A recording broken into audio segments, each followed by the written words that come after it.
pense que les méthodes de formation sont adaptées, car le premier élément, c'est déjà de voir la pertinence de cette formation-là.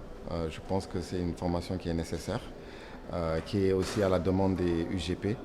Le FIDA a fait beaucoup de travail pour développer les normes dans le cadre du PESEC et donc c'est nécessaire pour la bonne mise en œuvre des projets. Donc cette formation-là est nécessaire et elle est aussi adaptée parce qu'elle a un côté pratique et je pense que les UGP vont en avoir grandement besoin et voir l'intérêt de ce type de formation.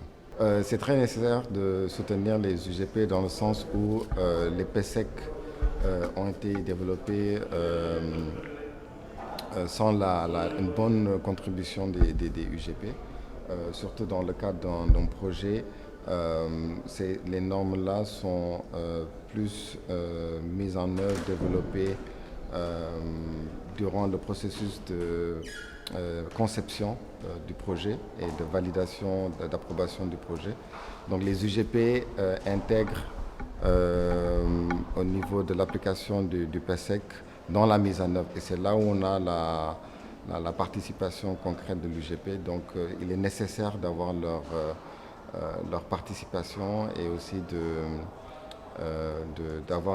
les soutenir pour pouvoir mieux comprendre le PESEC et de le réaliser concrètement dans le cadre du projet selon leurs compétences.